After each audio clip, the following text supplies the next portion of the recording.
Hello again. Welcome to the Bakerpedia Thursday Thought for today.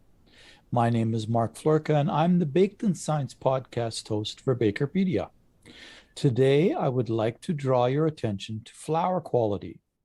Now, we have often spoken about hard wheat flour and the various quality parameters for bread baking. Today, I would like to get you thinking about soft wheat flour. We do have a free seminar coming up on May 19th, and I would encourage you to sign up for this.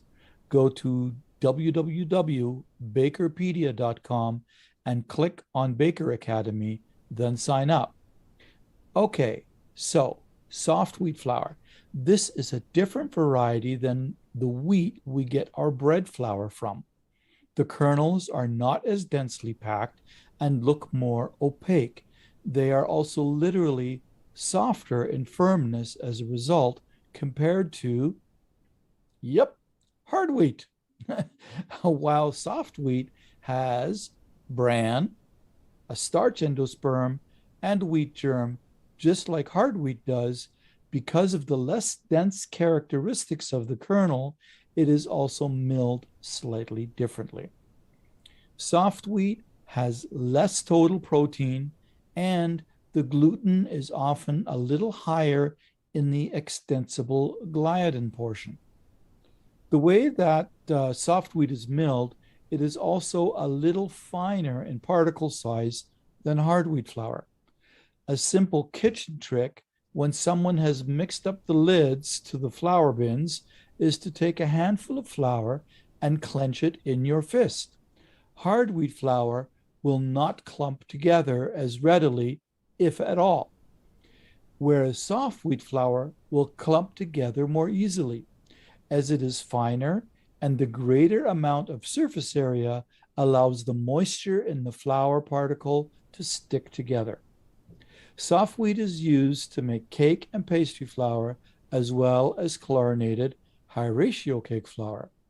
The majority of soft wheat flour, though, is cracker and biscuit or cookie flour.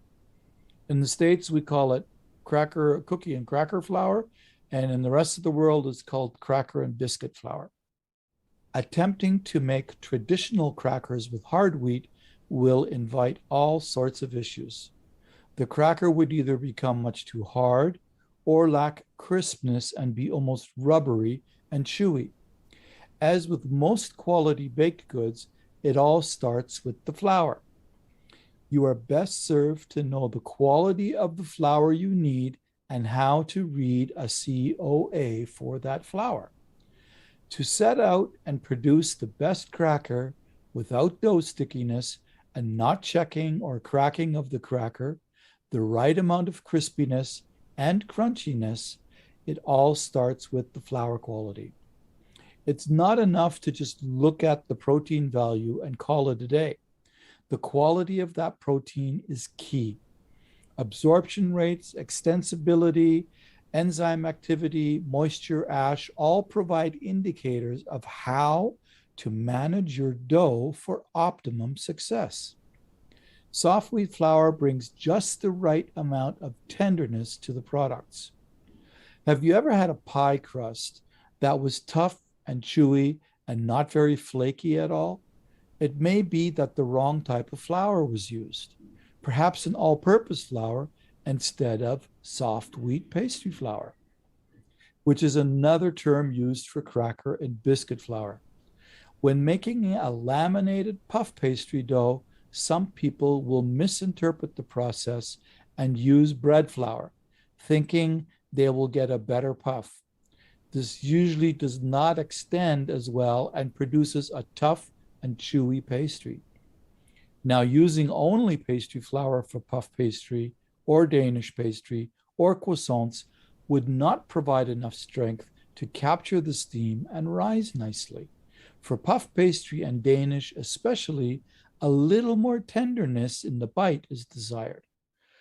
It is common practice to blend an all-purpose hard wheat flour with up to 30% soft wheat pastry flour.